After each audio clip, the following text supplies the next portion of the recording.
fini. C'est fini.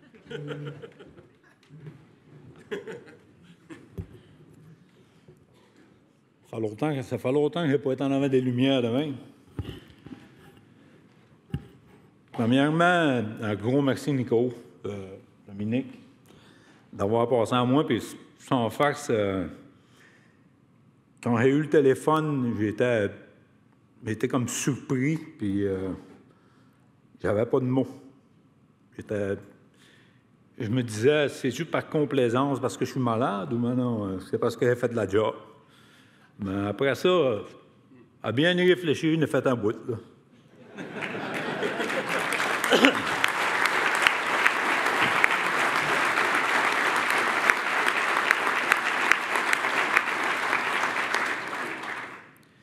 En passant, là, vous avez remarqué mon accent, là. Si vous ne me comprenez pas, poignez-vous en traducteur parce que ce que je suis rendu là, et puis le temps de changer ça, là. Mais pour moi, premièrement aussi, j'aimerais partager cet honneur-là, ce prix-là, premièrement avec mes membres qui m'ont supporté tout au long de ma carrière, mais surtout avec ma famille. Ma femme est ici, au fond de la salle, puis j'ai eu trois filles, trois charmantes jeunes filles qu'au fil des années ont eu à vivre beaucoup avec mes absences. Une petite anecdote que j'ai trouvée pas pire, pareil, ça m'a pris du temps avant de découvrir ça. À chaque fois, à des congrès, je m'emmenais tout le temps des gilets métallos, puis dans ce temps-là, vous avez remarqué, c'était des 3X larges que je portais. Ça fait que je m'emmenais tout le temps des t-shirts métallos de tous les sortes, puis des fois de leur cadre d'Alma, puis mes terrains, tout ce que j'avais. Puis j'arrivais chez nous, puis je trouvais à même, mais je fouillais pour mes t-shirts, puis je trouvais pas mes t-shirts. Là, je disais à Sonia, est-ce que mon linge, je ne lave pas mon linge? Jusqu'à temps que je m'aperçoive que c'est mes trois filles, mes jumelles, ils se servaient de ça comme jaquette. Je ne sais pas si c'est parce qu'ils s'ennuyaient de leur père ou maintenant que le signe des métallos leur donnait de la sécurité quand ils dormaient. Mais en tout cas, ils s'en servaient de ça pas mal longtemps. Pour moi, les métallos, ça a tout le temps été une fierté. C'est comme une racine. Au Havre-Saint-Pierre, vous l'avez vu, Nico, avec le petit vidéo. Nico en a parlé un peu.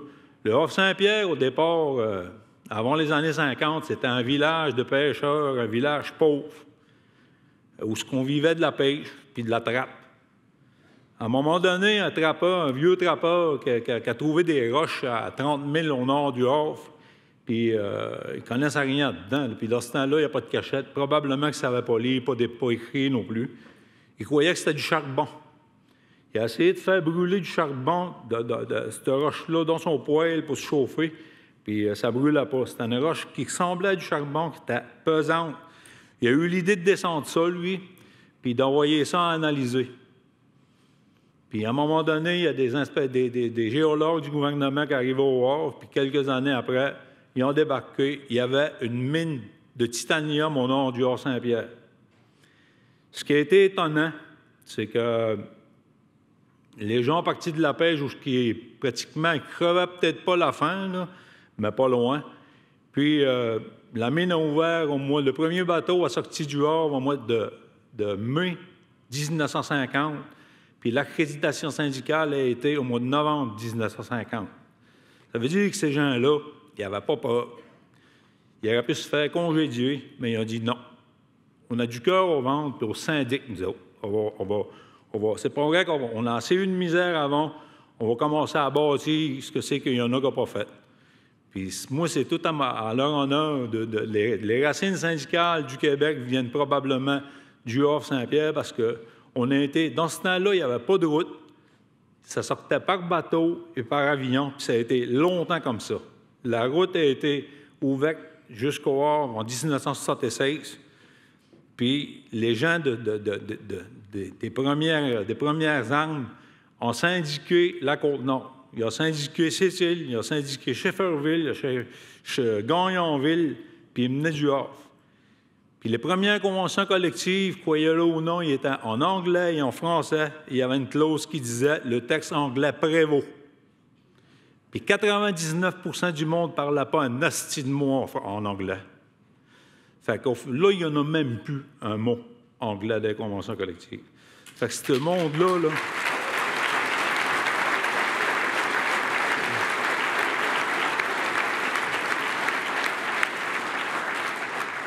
ce monde-là a été des prédécesseurs qui a renforcé nos racines. Puis, pour ma part, à moi, j'ai rentré à la mine au milieu des années 80. Dans ce temps-là, ça prenait 480 heures pour se syndiquer. La job était rare. Ça a été une période après des récessions, puis les jobs étaient vraiment rares. Puis quelqu'un qui est rentré à la mine au Saint-Pierre, le monde disait « t'as gagné au 6,49 ». Puis en quelque sorte, c'était vrai, tu avais une job assurée, tu pouvais prendre ta retraite là. Puis j'ai rentré en 88, moi. Puis 480 heures, c'est exactement 12 semaines d'ouvrage. Pendant ces 12 semaines-là, il y a souvent des contre-mains, des surintendants, des surveillants qui venaient me voir et qui me disaient « ça ne t'intéresserait pas dans les contre-mains? » Puis là, moi, je leur disais « essayez de gagner du temps. » Je leur disais moi, donner des ordres à quelqu'un quand je ne sais même pas comment faire la job, ça ne m'intéresse pas. » Puis étonnamment, je me souviens très bien d'un vendredi matin que mes 480 heures avaient été faites, avaient fini à 8 heures, de minuit à 8. Puis mon confrère Luc Noël, qui est ici aussi, m'attendait sur le parking à la descente du train pour me demander pour aller déléguer. Fait que moi, aussitôt que j'ai été syndiqué, j'ai été délégué. J'ai passé ma vie métallo.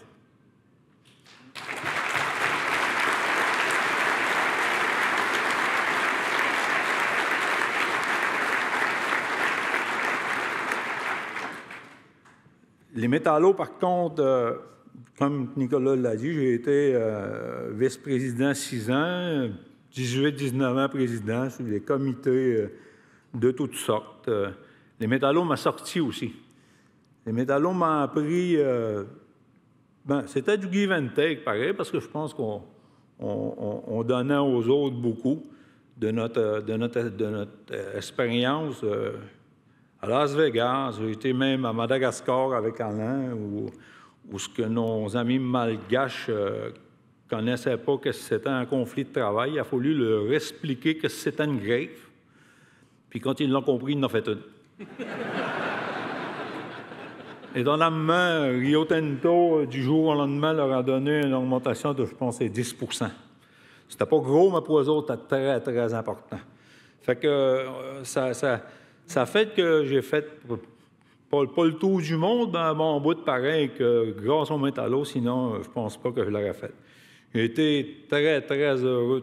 Pour moi, c'était pas comme un travail, c'était comme une passion. J'ai le signe de métallo tatoué sur le cœur. Malheureusement, j'ai un petit peu le cœur gros, là.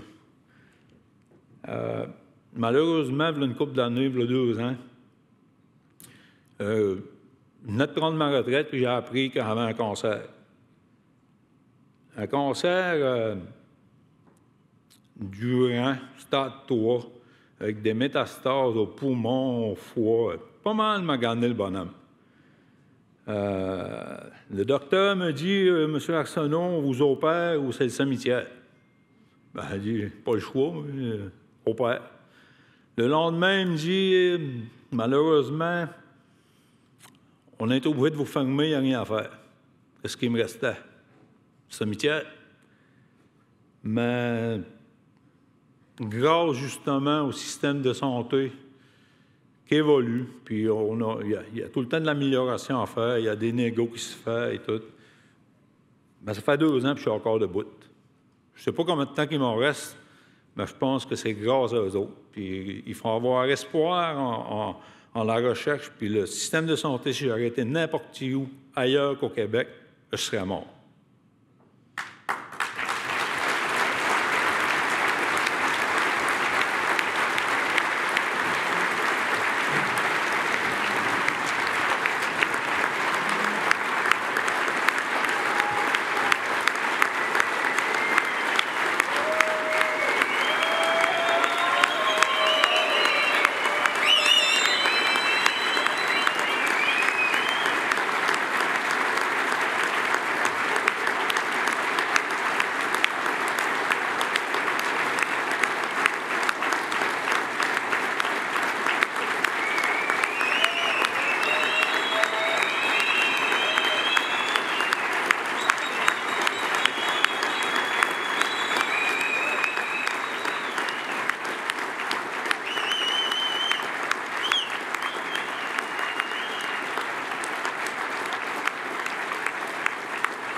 Ça fait que quand vous négociez, là, comme je l'ai fait moi aussi quand on est jeune, fonds de pension, c'est très important. C'est tout le temps été ma priorité. Salaire aussi, c'est très important. C'est à ce stade-ci que je m'aperçois comment est-ce que les assurances sont importantes. Ça, il ne faut jamais l'oublier. C'est très, très important. L'autre chose que je voulais vous dire aussi en terminant, à un moment donné, il y a un boss de la mine, un des grands patrons de la mine, qui m'avait qualifié, ou je ne sais pas comment est-ce qu'il m'a envoyé ça. Là, il disait que j'étais le spécialiste pour les envoyer chier poliment.